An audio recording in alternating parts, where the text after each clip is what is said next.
Hello, it's the Source Radio. This is the bed show. I've just got up. I'm still in bed. I've got one newspaper from yesterday. And the internet, the million-eyed, spectral, friendly ghost waiting to reach inside your head. But now you can go off and do what you want. I'll tell you what's happening in the news. I like to start off normally with a look at the headlines in the papers, which are abbreviated into a kind of news speak that's hard to understand because it's so pithy. But I've got a translator here that turns them into plain English. And the first headline is from yesterday's paper, which I won't do normally. It's just that this annoyed me. It shows how tabloids are going in the direction of women's magazines, which aren't even for women. They're for men because they keep women so busy working out how to look right and remain immobilized and voluntarily oppressed, but extremely well groomed. Anyway, there's a headline here from this paper yesterday that just says Rita Ora versus Rihanna, and it's a double-page spread with several pictures comparing the two and showing how they're similar in hairstyle, in clothing, in nails, even their I mean, would you believe, brazen as you like, they're both going around with 10 nails and they think no one's going to pick up the similarity. Well, one of them's copying the other. I think that's obvious. But when you see a story like this where the headline is just one woman versus another woman, I say story, I mean pornography, it's actually just saying, who would you fuck? That's it in plain English, you know. So come on, which? We don't have all Journey, we're nearly at Bounds Green. Do you know what? I don't feel angry about that kind of thing. I feel sad for men more than women because it throws people's radar off, doesn't it? When they're working out who's going to make them happy, who's going to be a good match for them in life, what partner are they going to look for? Because it's the men who objectify women in this way. They're the ones who are condemned to a life sentence of being married to the most boring, shallow, materialistic, selfish, soulless chicks out there who buy into this, who objectify themselves, who buy the necessary accoutrements to complete the look. As I read on a friend of mine's Twitter feed the other day, look, said woman in Tesco forcing spouse and two glum boys to admire stock cubes for 10p a packet. See where hot young lust leads you to? And that's about the size of it. The headline that makes me a little bit more angry is the one that I've seen today that I think contributes to eating disorders in women. Well, you get several like this every day. The ones that go on about the weights of celebrities, men and women, encourage people to be obsessed by that so that eating becomes a sort of abnormal activity. It's like if you were rationed as to how many times in a day you could go to the toilet. That would become a really weird behavior. You'd be thinking about it all the time. I think the same is true with diet and stuff like that, when people are encouraged to obsess about the way they look. Anyway, the headline that I'm about to decode for you here is Actress Looks Tired and Drawn as She Shops. This is about Lucy Davis, who you'll know as Dawn from The Office. Her dad's Jasper Carrott, and she's pictured here looking tired and drawn. But we all bloody look tired and drawn when we shop. That's very much a shopping experience, isn't it? So, Actress Looks Tired and Drawn in plain English is, we think you're starving yourself to fit in LA, and we're extremely bitchy, so we're going to put it in the papers and accuse you of it. And men don't escape either. I feel more afraid for men, to be honest, because at least women are used to this. We've had millennia of being the underdog, you know, less physically able, so we're the stoic, strong ones, capable of stamina, pregnancy, childbirth. Well, you know, we must have been bred to be iron-willed and tough. We're the gender, after all, who are attracted to all that rough, square-edged, no-frills men stuff. And men are the ones who appreciate elegance and beauty and stuff like that in a mate. But there's a lot of stories that do the same thing to men. Here's the kind of thing that I'm talking about. And I think this would seriously depress anyone who's not used to this. And it's a kind of new phenomenon, I think. Alan Shearer's balding head is looking a bit pink. That's like the kind of simplistic line you would read in a book designed to teach children to read, isn't it? And in plain English, you can decode that to say, when you get older, we're going to laugh at you.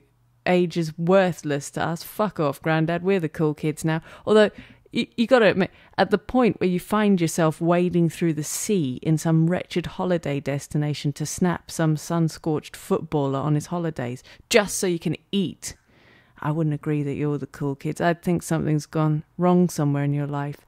Another man-hating headline here. So that's why he wears sunglasses. Brad Pitt dons shades to hide baggy eyes. And in plain English, that means, hi boys, we're typing the papers now too. It's your turn to suffer. It's your turn to be enslaved. It's your turn to be anxious, afraid, worthless, unloved, unrespected, unrecognized. You've done this to us for years. And when we come for you, we're not going to leave one sliver of your being ungouged. We're coming for your souls. Which is funny because I think he actually has only just started to look good, like the kind of person you'd hope would be intelligent if you saw them at a party. You'd be wrong, of course, but he looks better than he did. If I'd have met him when he was sort of 30 or whatever, I'd probably just, hand him my jacket or whatever, pretend I couldn't speak English. Anyway, on to the real news, which of course is much more highbrow than all this. The other day, I accused politicians of not thinking like the ordinary person because they're constantly making ordinary life virtually impossible by possibly putting a tax on bloody donuts. How are you supposed to get through the day without that? No, I'm joking. But now they've revoked the idea of this pasty tax. Now they've actually done it. I feel confused and troubled because I realise that I don't want that either. For a start, the concept of a pasty tax, the concept of a pasty, must be exclusive to us. I can't imagine any other country accepting this as edible. The proper country, the ones with dignity and style. It's described here, and this is a favourable article, savoury pastry filled with mince and vegetables and served lukewarm. I can't think of anything worse. That recalls, in Proustian resolution, a decade of school dinners and British Rail. But that's apparently what the ordinary Brit wants. So that's what we're going to be allowed to buy. I bet you this is a publicity stunt to improve their popularity, because now you can have them at their normal price. Come on, everyone. They're the price they were at. Yay! We all are rejoicing, so that it has worked. If it is a publicity stunt, I don't know. It does seem a very trivial thing to be getting upset about. In fact, this was on the news yesterday, and I noticed one of my dur-faced colleagues leaving the office with a deep sigh. He is very world-weary, and just muttering, pasty tax. Only Osborne. And don't you think that would make a brilliant game show? Only Osborne. You get, you read out ridiculous quotes from politicians, and then contestants have to guess who said them. And when it's him, you say, Only Osborne, and you win a bonus prize. This could be good, couldn't it? I guess in comparison to some of the other stuff that the ordinary Briton eats, at least a pasty does have vegetables. I don't know. It's better than a deep-fried Mars bar or whatever else we get up to in this country. And I think people want this leniency, the rescinding of ridiculous taxes and all that, because they're sick of austerity. According to an opinion poll published yesterday, 7 out of 10 Brits want the government to soften spending cuts to stimulate economic growth. Although economic growth, I always wonder if that is the problem in itself, encouraging people to grow and grow. You've got to grow in a meaningful way, don't you? Because it's when you're out of control and growing for no reason that things tend to go haywire. I mean, studies tend to show, right, that the more choice you have in life, i.e. the more successful you are in the material world, the more things you have, the less able you are to be happy with any one thing.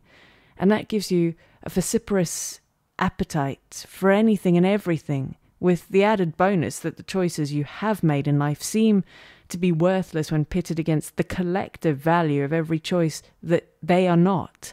But you've got to realise the collective value of everything you haven't chosen is made up of a series of choices of equivalent value to the one you have chosen. So they're all the same bloody thing. You just got to be grateful with one you got. Stop being so self-concerned. It's true, isn't it? It's harder to stay married now than it was. It's harder to feel happy with one career than it was. It's harder to decide on a brand of washing powder. than it was. I'm not a washing powder type of woman. And yet it takes up all my processing power for at least a few minutes every month. And that's life that I can't get back. And then I worry about that. And then that's more life down the drain. So when people say that we want an end to austerity, it's like I would say, why don't you try austerity? It's not that bad. When you cut out most pointless things, life is better. I think what we need to do is downsize economically and grow spiritually, if you'll allow me to use that word without immediately vomiting as conspicuously as you can. You know who you are. Because when I say that, I mean it in the context of the human spirit. We need to get into good spirits, and people don't understand what makes them happy, and material growth doesn't. And personal growth does, I think. I live in a house with the minimum furniture I can get away with, no TV, and I've never been so free of grinding depression as I am now. If only I'd have tried it before. Is the straight edges were getting to me. The man-made ecosystems were drowning my soul in a Pantone confusion of noisy interior design. And I think the loneliness that so many of us feel in life, I think comes from this economic growth that alienates us from nature. Because I don't know about you, but I never feel as lonely on my own in nature as I would in a gymnasium on my own, or in a concert hall on my own, or a shopping mall, or a city. So I think we should get rid of our possessions. Because actually you've got an incentive now. If you put them out on the wrong rubbish day, guess what? They're now saying fines. Oh, they're just going down. They're not being abolished. Well, you won't get fined as much. Yeah. If you put your bins out on the wrong day or overfill them, you will get fined, but those fines are less than they would have been. I don't know how you avoid overfilling your bins, though, because what are you supposed to do if you have a surplus every week? Do you literally just eat the polystyrene and cardboard and potato peelings? Is that what they would have you do? Or are you supposed to store it in your own garden until these towering heaps of rubbish just turn the country into one giant skip? I don't get it. Anyway, the fines are being reduced. So they obviously thought they were punishing us too much for doing what all living organisms do and produce waste products wherever we go. Although obviously that's another incentive to eat natural foods, because if you do that and you take your own bags to the shops, you find you have close to no rubbish at all at the end of the week. You could easily live on food where every waste product goes on a compost heap. It's a problem if you don't have a garden. But yeah, I'm sure Morrison's car park don't mind me using it as an allotment. Just trying to brighten up the place, for Christ's sake. I give them the odd runner bean for their vegetable aisle. Gardening at the moment is a bloody nightmare, so I'm told. The weather is being unpredictable, and in Britain it's more of a surprise if it's seasonable than if it's unseasonable, which surely means if it did the same thing it did last year, which is to behave erratically, it's the kind of oddness that makes it seasonable, so it's not technically unseasonable. I don't know. Just take a range of clothes with you wherever you go. That's the bottom line. Temperatures in the UK are down a bit as the heat wave ends. I don't know if there is such a thing as summer at all, actually, because we live in a country with a lot of people who have unfeasibly pasty skin. Mine is bluish at times.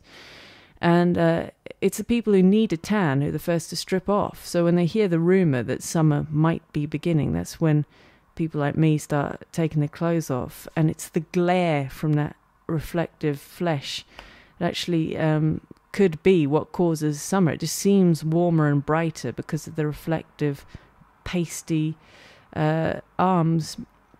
Tourists don't do this. I see them in London, the people with the cameras and the souvenirs. And they don't strip off. Mind you, they walk around like they're in full hiking gear, which I don't quite understand. But you will see them looking a bit bewildered as they're flanked by half-naked super drones, reflecting the sun.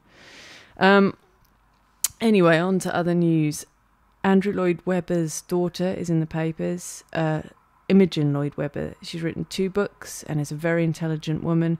But then they ruin it by going on to call her a blonde liberal. And that just negates absolutely everything they said. You wouldn't do that with a man, would you? Yeah, David Cameron, he's my favourite Tory brunette. Boris Johnson gets it a bit because of his blonde hair. There's an article about him here, still doing the rounds, about what married life was like with him and how determined and focused he was on his work and all that. And he's obviously, called an idiot on a daily basis. But I think he's all right. No matter how much they try to diminish him or objectify him, he strikes me as someone who's very free of the world. It's almost as though he wouldn't notice or be wounded by any of this. I don't know. But I mean, liberal blonde, that's a veiled insult, isn't it? It's like when you hear on the radio, which you sometimes do, she's a woman doctor, woman astronaut. It's not even correct grammar, but liberal blonde is just a unique little insult. It's like a description in a 1950s beauty pageant. And the crown goes to Imogen Lloyd Webber, who we hear is a feminist, and we think that's delightful. So anyway, I'll try and get on this woman thing. I don't start it. They start it. This is me relating what's on the internet. I'm trying to be accurate. But back to austerity. A report says that household energy will be unaffordable in less than 3 years. It does. It says less than 3 years. It's fewer. If prices continue to rise at the rate they have been, then we won't be able to afford them. That's the takeaway message there. I got a bill from my electricity company, who, by the way, set up my direct debit, but they grossly underestimated what I use, because now my account says minus £56. Minus 56. I've never been in debt like this. So it means I have less than no money. I don't have £56. If they were giving their electricity away for free, I still couldn't afford it, because I have less than no money. Where they're concerned, Wi-Fi is still on. I'll pay that later on today. Although I know this isn't an original thought, but we definitely will have to get around to sorting out the environment at some point, because it's going to take more than planting a few trees or whatever. It's going to take a bold new look at the use of electricity, at its generation. Can't we get the kinetic energy from gyms? Are they already doing that? Because there are people on bikes already. What about from cars, from the wheels on cars? Can that be done? Just reclaim some of the energy spent by collecting the kinetic energy generated. We're going to have to do something. We're ruining the whole bloody planet. There's a story here about some tuna caught off the coast of California that have been found to contain radioactive contamination from last year's Fukushima nuclear accident. So you can see how far-reaching the consequences of our actions are. I mean, at this rate, David Attenborough is going to be able to go down there, have a look at the underwater world without taking any lighting. It's going to be like Disneyland down there. And if you're hoping that a charity is going to help us out so we don't have to do anything, well, they're in trouble at the moment. According to this, charities are axing more jobs and having, loads of problems due to the cuts. Some of them are closing down, which I think we knew would happen. And I've wondered recently whether the charity muggers are becoming more desperate. But I don't think that's working anymore, because we all know, we're wise to the fact that if we're stopped in the street by one, they'll want us to sign up to some direct debit. But I can't. I've got less than no money, according to Scottish Power. These charities should be helping me out, not closing down. But if they want to raise more money, you'd think they'd just get new schemes. I mean, I saw a poster the other day. Immediately, I've got an idea for them. On the Underground, it says, do you know what a ticket inspector looks like? Well, they look just like you do. The message was, we've got plainclothes inspectors down here. Don't be surprised if you're stopped by one and fined. Now, it might be the wrong message to take from the poster, but my thought was, well, what's to stop me from going and finding a few people if they don't have the right ticket? Because they'll be feeling guilty about it. They won't ask questions. So that would raise a bit of cash. And the thing is, they would believe you, whatever they said. You'd be like, sorry, so this ticket is smudged on this corner, and I'm afraid it's therefore invalid between the hours of 10 and 10:30. So I'm sorry to say the standard fine for that is £15,000. And they'd just be like, what? Jesus, this every day now? I mean, last week I had the same thing. It was half that last week. I'll give you the money, but I'm going to post some very negative comments on my blog about this, you bastard. So that would be one way of raising some money if you were a charity, I'd have thought. But they don't do it. They don't think for themselves. Also in the papers, I was talking about dentists the other day, and a new report says British dentistry is in urgent need of reform and modernisation. And we in Britain are renowned for our teeth. But I don't know what the problem is with British. I think they're attractive, particularly on men. I mean, you know, clatter of oversized gnashes on a man. It's a great way to get a face off to an authoritative start, isn't it? It's sort of gritty, real.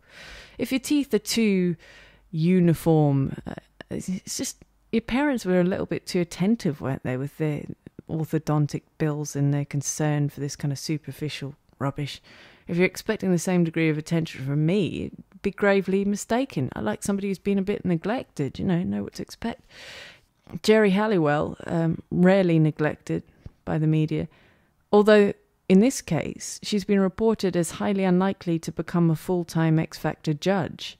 I think that's because Simon Cowell's realised if you want somebody who can't sing and instead just mouths a load of mindless platitudes, then he can ask Cheryl Cole back, or, well, it's spoiled for choice. You could get anyone. I'd do it. I'm short of money. I need 56 quid, according to Scottish Power. Give me that and a piece of cake. I'll judge anyone you like, mate. I mean, meanwhile, there's so much about the Jubilee weekend here in Britain. I'm starting to feel the way I did around about the time of the royal wedding. I need to get away. I mean, we're facing greater austerity than ever before, according to the papers. Why do you want to watch this glittering circus of people who have all your bloody money, celebrate the fact they have all your bloody money, give you a day off making all their bloody money, so you can worship them for that time before you go back to making all their bloody money, and so on. But that's what it is, really, isn't it? I mean, I like Charles. He's cool. He's like Boris Johnson, very free of the world. So if he believes in alternative therapy, like the Gerson therapy, where you drink a lot of juices and have coffee enemas, he just says he believes it works. And normally I think this is great. I've looked at the books, I've seen the science, the stats look very promising. This could be more effective than conventional medicine. But unfortunately, if a royal endorses something, it just doesn't have the desired effect. People don't think, well, I'm going to look into that. If Prince Charles believes it, it must be true. He's almost like David Icke. People immediately want to discredit everything he says. I've just seen something on here that I wish I hadn't, by the way. Rihanna's just cut her hair and gone topless to promote her new perfume. Anyway, they say this perfume has been fittingly titled Look at My Tits, Buy My Shit. No, it's not. It's been fittingly titled Nude. Thrifty Kate has got her money's worth out of designer outfit by recycling a 1,200 quid dress for two different occasions. That's the Duchess of something, whatever. You know, Kate? You must have heard of Kate. Well, anyway, she's recycled a dress by wearing it twice. But, I mean, these are hard times, aren't they? My computer doesn't cost 1,200 quid. I mean, I think the deposit I put on this flat was probably less than 1,200 quid. I would sell my soul and be a judge on the X Factor, rendering everything I've ever thought as void for less than 1,200 quid. I'm actually just after 56 quid to give Scottish Power. But yeah, she's recycled it. That's the new word for wearing something more than once. So if anyone ever accuses you of not doing your bit for the environment, do remember to just tell them, no, I'm constantly recycling my clothes. It's all I ever do. And if you want to get over the craving that would ensue for buying more clothes, yes, they found a pill to treat the made-up illness of being a shopaholic, which isn't an illness. It's capitalism. It's culture, mental enslavement from birth. But if you want a bolt-on for that, you may be interested in this pill that was actually designed to help Alzheimer's. When women took this, their symptoms of being a shopaholic were halved. There were fewer impulsive purchases. They had fewer urges in that direction. Their thoughts and behavior were closer to normal. This sounds like it just makes your brain work better. Being a shopaholic is what they call it when you buy things you don't need and can't afford and run up loads of debts and kind of live in an out of control and completely self-centered way.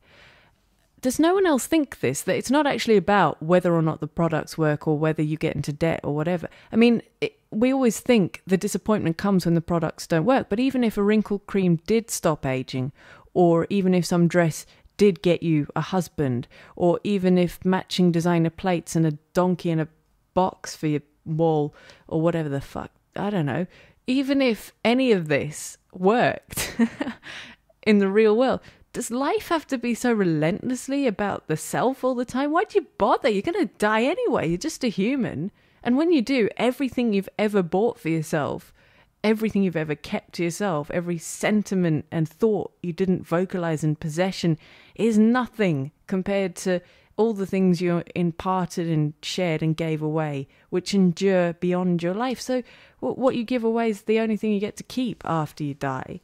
And you just got to think long term. Don't buy plastic plants and designers shit in a can. Men are beating us on this one, I think, because you men live in the real world. I know this because every product designed by a man is an ugly black box that sucks the life out of a room. TV, radios, hi-fis, ugly but functional. And then when we women design things like fashion, makeup, haircuts, they're pretty but also pretty useless, I think. Although we are winning when it comes to David Beckham because he's a man. So he's men's embarrassment. I'm a little shy. David Beckham insists he's not interested in fame or money as he goes shirtless for Elle's first ever solo male cover. That's the headline. Does that not just make you want to roar with laughter? I'm scared. I'm scared for men. This is not your leader.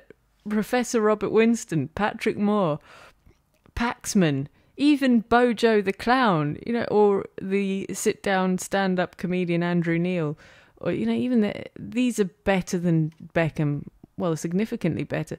When the aliens do come down, it's just my concern that they'll look for the person we call our leader, and these are the ones we nominate. With our attention, every thought we have is, after all, a vote for the future. And right now, looking at this, I'm thinking my head is filled with what kind of a man gets his own face tattooed on his chest? And I should be thinking about something worthwhile. I've got to think about getting up now, going to work. It's a lovely sunny day out there, and I am trapped in the space between the unlimited nature of man's dreams and man's limited nature. That's right, wood green. And out of the window I can see the cold and different stare of the Morrisons' neon, or maybe halogen sign, and wood green shopping city on the horizon. When this is on the air, which it hopefully will be in a week, I'm sorry, but there's a lot of contributors to round up. It's like trying to round up demented sheep with a wayward canary and being judged by Simon Cowell at the same time, and trying to say to him, although he's just looking right through me, listen, at least I'm trying, That's what it's like. But I think in about a week it will be on the air. And then I'm going to hand you over to a radio documentary or a talk or a news feed that I think you'll like. Right now, I think what I'm going to do is put up a link below this video to something I found that's remarkable or just really interesting. Today's one is a TED Talk, which I can send you to online. I don't know if we'll be able to actually rebroadcast them. But this one is about the nature of the brain and consciousness and what happened when a brain researcher actually saw one of the phenomena she studied from the other side. It's called A Stroke of Insight, and you can click on the link below to go to that. I'll see you tomorrow. Bye.